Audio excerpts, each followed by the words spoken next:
Hello and welcome to another update video about Ethereum. The market is waking up towards the daily candle close. We're getting closer. However, the market hasn't done enough to confirm now that this fourth wave is complete.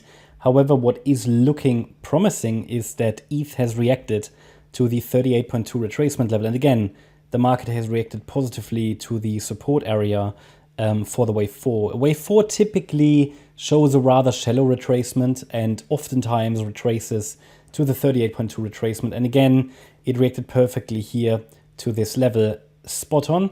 Yeah, the wave 4s, they love the 38.2 fib level, of course, not 100% of the time. But, if you were, I haven't done any studies, but it's sort of roughly like, I would say 70% of the time. Let's say they go all in these boxes. Let's say 70% of them reach roughly the 78.6 fib level.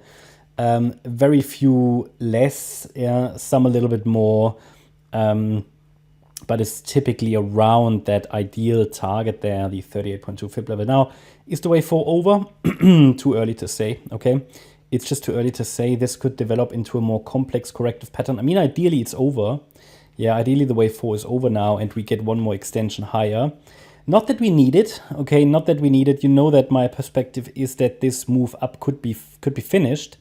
The move up could absolutely be finished.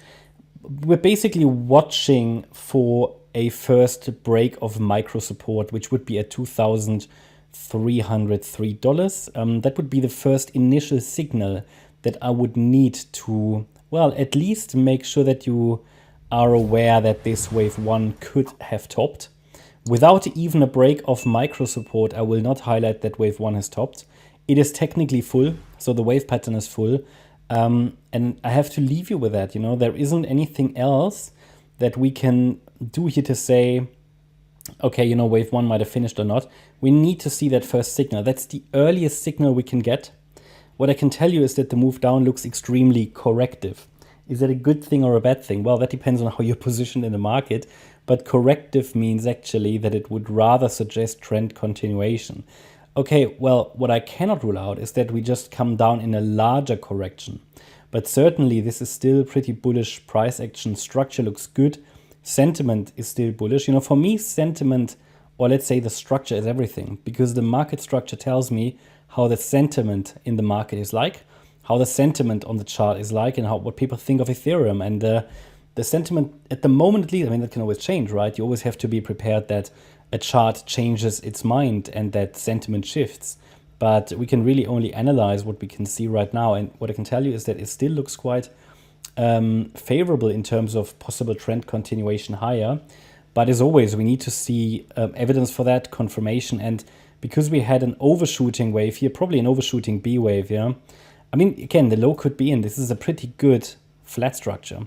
I need to see a break above, well, at the very least, $2,389 to, yeah, confirm, because that's the wave 3 high, to confirm that the wave 5 has started.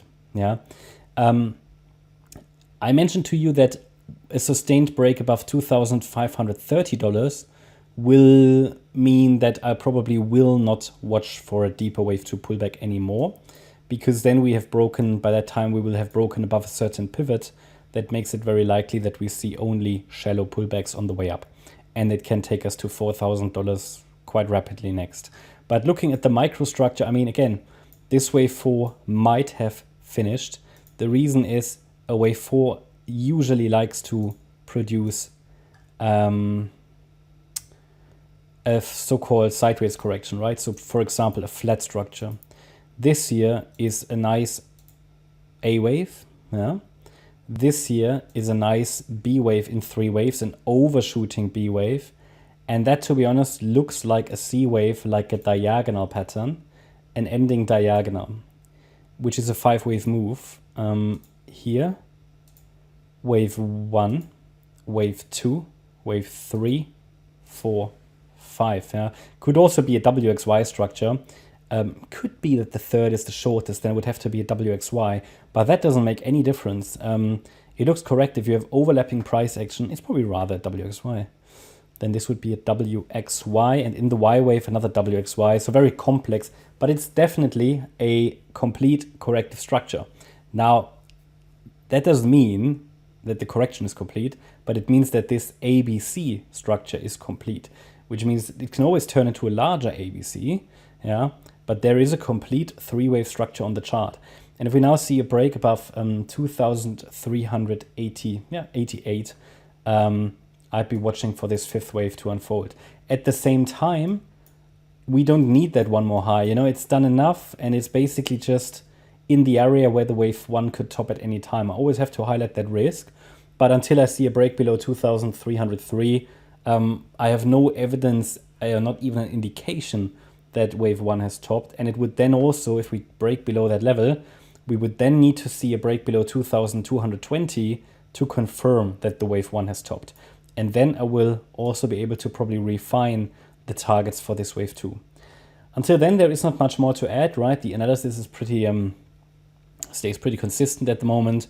So I hope you liked the update. If you did, please hit the like button, leave a comment and subscribe. And if you really like the content, then please check out the channel membership. As a member, you get access to our weekly member live streams. We had one today, talked about an upcoming alt season potentially. You can watch all the recordings, so including that one if you're interested.